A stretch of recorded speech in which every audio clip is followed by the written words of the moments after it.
Page number 86. If we were to give up trying to get or to be anything, how could we continue to exist? This is bound to be a major source of skepticism for anyone who has not given much thought to the matter. The words getting and being as used here refer to getting and being based on mental defilements, on craving, on the idea of what getting, what being, so that the mind does get and be in real earnest.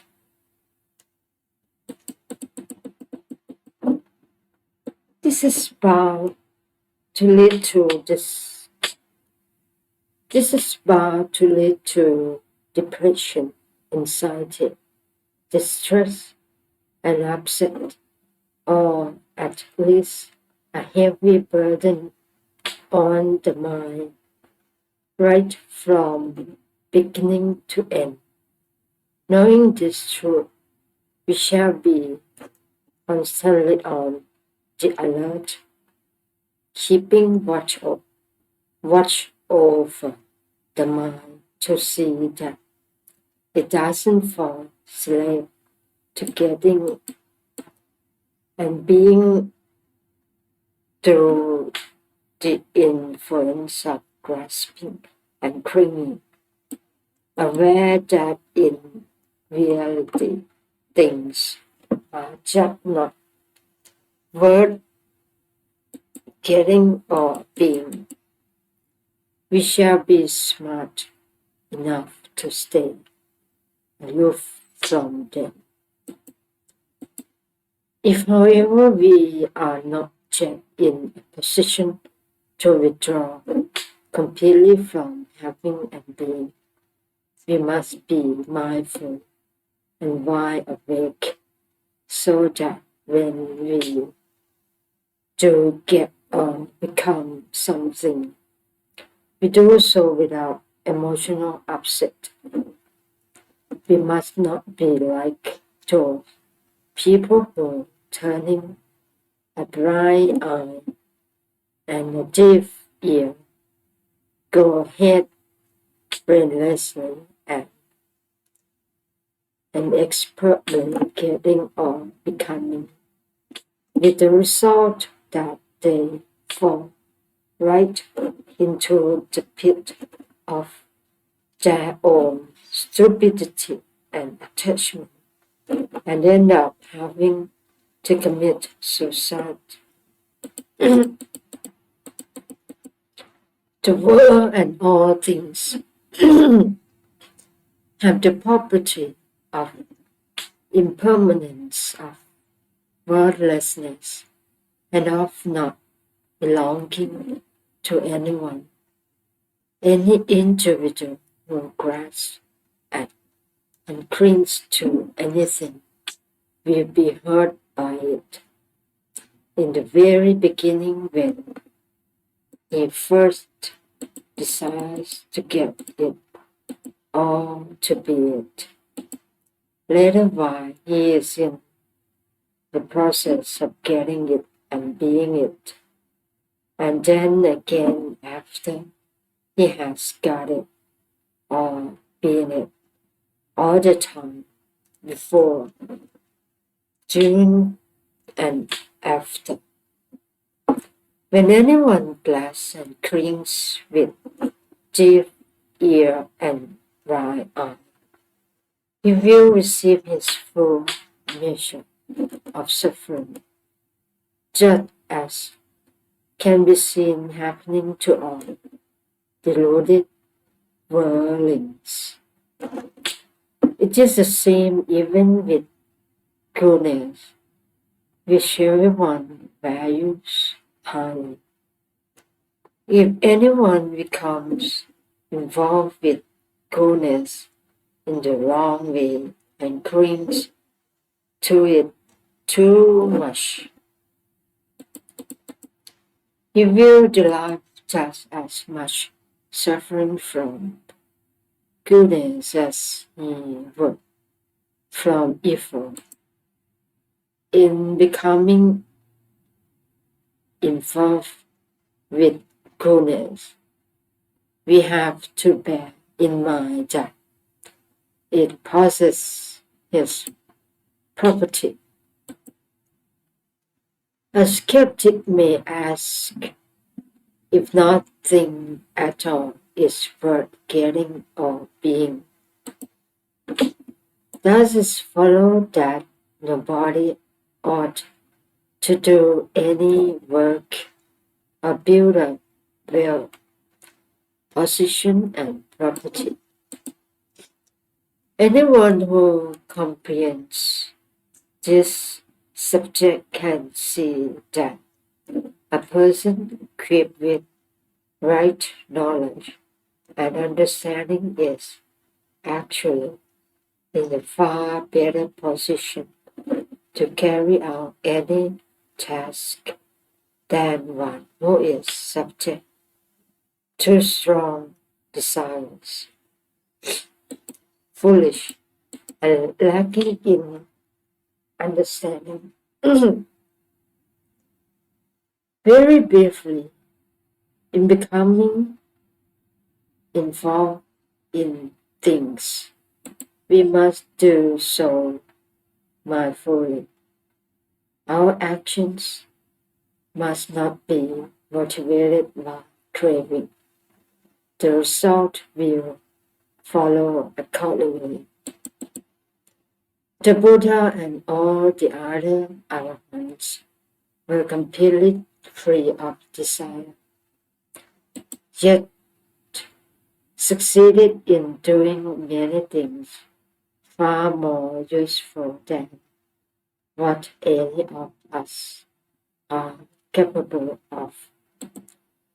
If we look at account of how the Buddha spent his day, we find that he slept for only 4 hours and spent all the rest of the time working. We spend more than 4 hours a day just amusing ourselves. If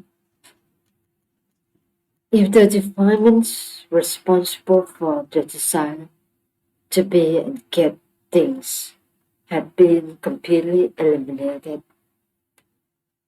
what was the force that motivated the Buddha and all arahants to do all this? They were motivated by discrimination coupled with goodwill, metta.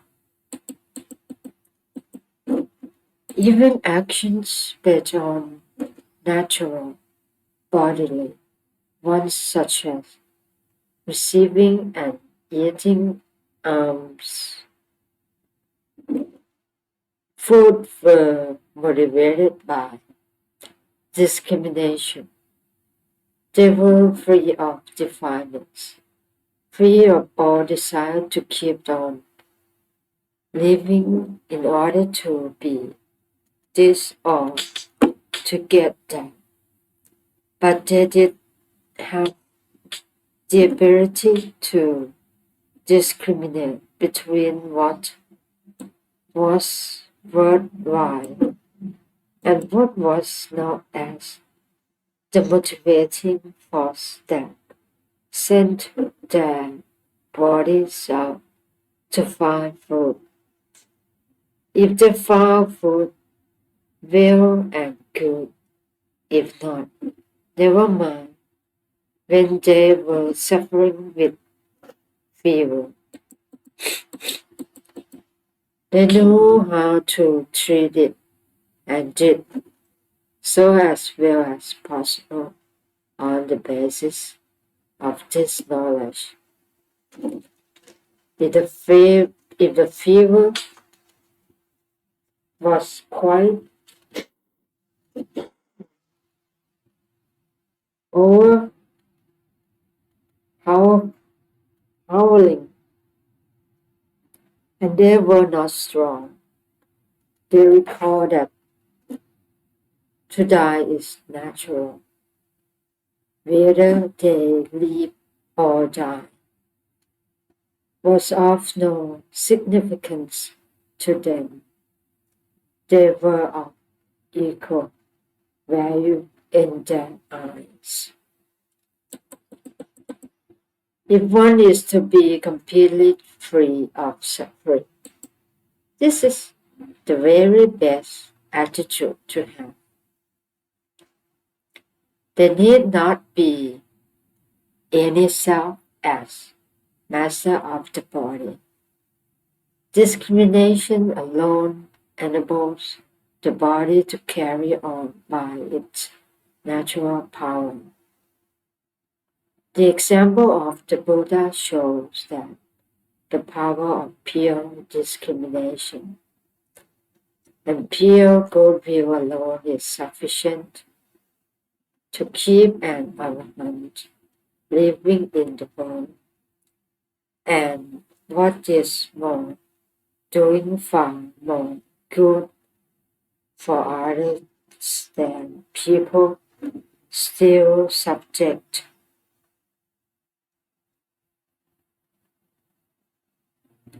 to craving. Defied people are likely to do only what benefits themselves, since they act out of selfishness. By contrast, the deeds of arahants are entirely selfless and so are perfectly pure.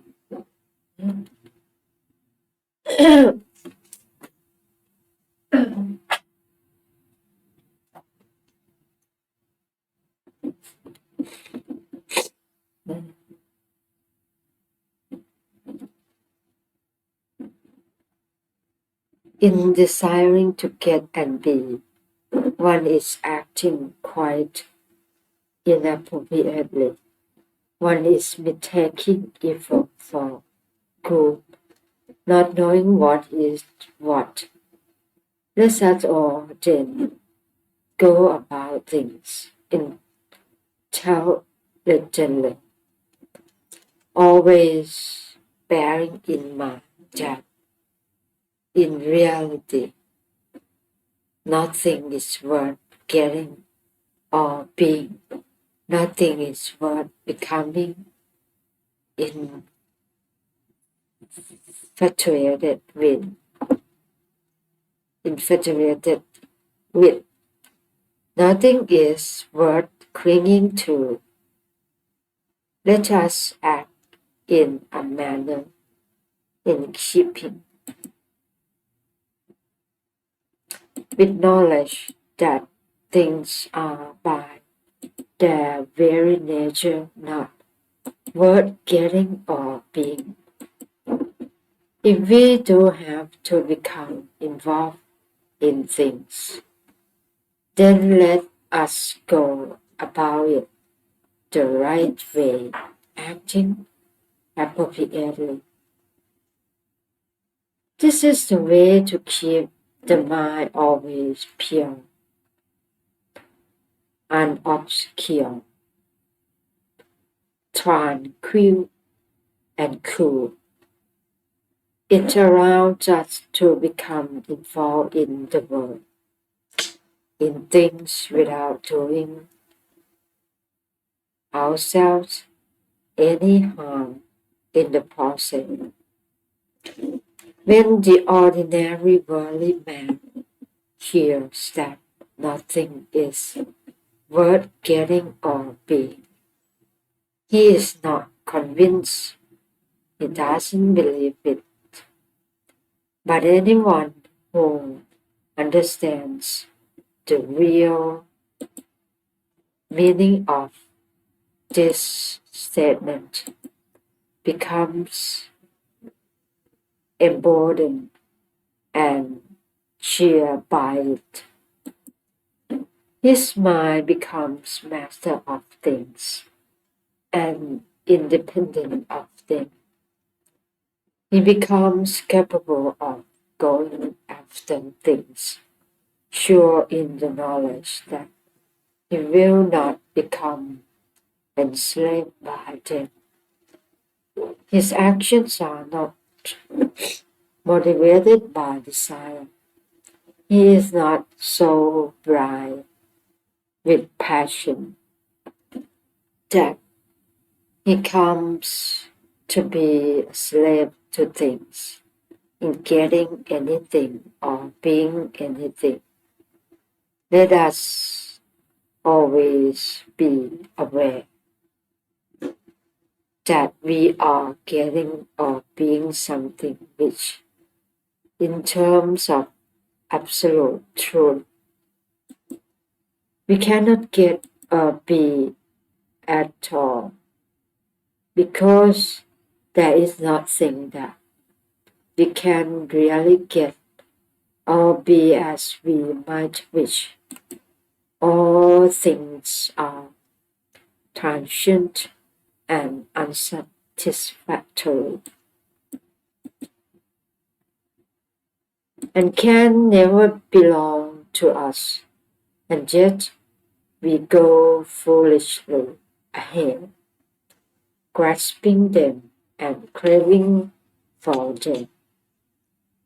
In other words, we act inappropriately or in a way which does not accord with the true nature of things, simply because we become involved in them while ignorant of them, of their true nature.